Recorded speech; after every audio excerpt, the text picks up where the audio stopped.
Root वाले संख्याओं को हल करें। तो देखिए, रूट वाले संख्या जो भी होते हैं, यहाँ पे हम हर तरह का क्वेश्चन यहाँ पे लिख दिए हैं। इसको कैसे हल करना है इस वीडियो में बताएंगे, ठीक है। पहले हम इसका बेसिक बता दें कि किसी भी संख्या पे अगर ऐसा रूट लगा रहता है तो ये ज़्यादातर अपरिमेय संख्या कहलाता है, ठीक है। परिमेय के लिए एक मूल संख्या होता है, जैसे 4 हो गया, 9 हो गया, ठीक है, 16 हो गया, ये सब होता है परफेक्ट स्क्वायर रूट। ये नॉन परफेक्ट स्क्वायर रूट है, ठीक है। तो हम इसी को हम कैसे हम जोड़ घटाव गुना भाग, तो भाग इसमें नहीं है लेकिन हम भाग भी बता देंगे, लेकिन पहले हम जोड़ घटाव और गुना पर हम बात करते हैं, ठीक है। इसको बनाने की कोशिश करते हैं। आइए इसको देखते हैं कैसे बनता है सर। ध्यान रखना है, याद रखिएगा कि कभी भी अगर ऐसा संख्या को और जोड़ना रहेगा, रूट के बाहर कुछ नहीं रहता है, सेम सम संख्या रहता है, तो नियम इसका होता है कि रूट वाला संख्या को अगर जोड़ना हो तो देखिएगा कि रूट के अंदर में दोनों संख्या सेम रहना चाहिए। अगर सेम नहीं रहेगा तो नहीं जुड़ पाएगा। ये दोनों सेम है तो ये जुड़ेगा। तो पहले क्या लिखेंगे, केवल रूट लिख देंगे, ठीक है। और इसके बाहर में एक जो है ना इनविजिबल नंबर रहता है, जिसको हम एक बोलते हैं, छुपा रहता है। ये एक छुपा रहता है, समझ में।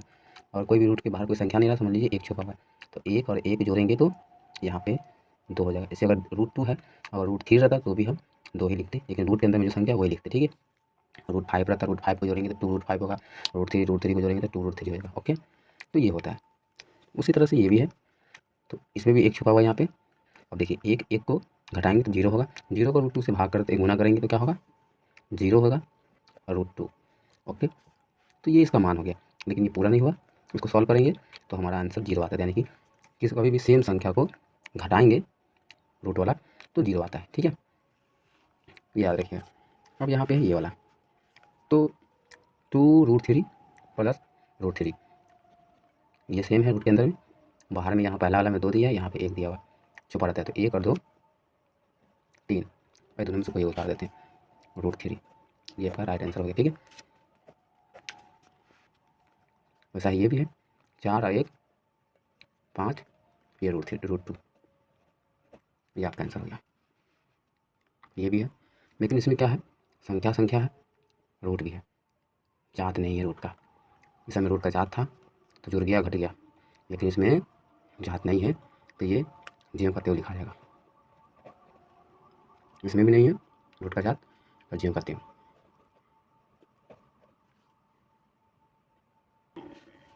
अब यहाँ पे गुना है, तो गुना को क्या करना है, देखिए गुना में कभी भी रूट के अंदर में सेम रहेगा, तो इसका आंसर क्या होगा, रूट से रूट कैंसिल हो जाएगा, सिर्फ 2 लिख देंगे। जो रूट के अंदर में रहेगा वही लिखाएगा। गुना के लिए नियम है, कभी रूट के अंदर में सेम संख्या रहा तो इन दोनों में से कोई एक उतार देंगे।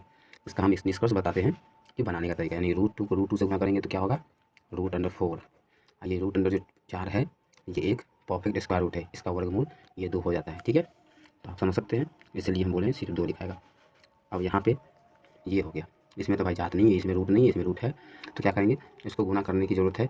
कैसे करेंगे, ये बिना रूट वाला को ये रूट वाला के बाहर लिख देंगे, ठीक है। तो ये बिना रूट वाला लिख दिया, आइए रूट वाला ऐसे, ठीक है, ऐसे लिखा। अगर यहाँ पे 3 की जगह 5 रहेगा, 6 रहेगा, कोई भी संख्या रहेगा, यहाँ पे √3 की जगह पे √2, √5, ऐसे √4 नहीं होता, √4 रहेगा तो फिर ये रूप हो जाएगा, ठीक है। तो √4 नहीं, परफेक्ट नहीं है, नॉन परफेक्ट, तो ये सब रहता है। तो आपको करना क्या है, बस उसके बाहर लिख देना है इस तरह से, ठीक है। अब यहाँ देखिए, तो क्या, अगर रूट वाला को सेम लिख देंगे और बाहर वाला को बाहर वाला से गुना कर देना है, तो 2 दूना 4, 4√2 हो जाएगा, ठीक है। ये उसी तरह से ये बाहर वाला को बाहर वाला से, अंदर वाला को अंदर वाला से गुना करना है। इसमें जात नहीं देखा जाता, ठीक है। अगर सेम रहेगा तो बस रूट हट जाएगा, ये याद रखना ये बात। तो 3 5 6 15, √अंडर 3 दूना 6, तो ये इसका आंसर हो गया। अब ये लास्ट वन, तो 4 तिहाई 12 और 2 दूना सेम है तो 4। अब इसको भी सॉल्व करना पड़ेगा, तो इसका वर्गमूल होता है, ठीक है। 4 का वर्गमूल ऊपर में बता दिए, यहाँ 4 का वर्गमूल 2 होता है, तो 12 लिख देंगे, रूट हटेगा तो 4 का वर्गमूल 2, ठीक है। थोड़ा जगह कम है, तो 12 दूना 24, कितना लिखाएगा, 24। ये इसका राइट आंसर।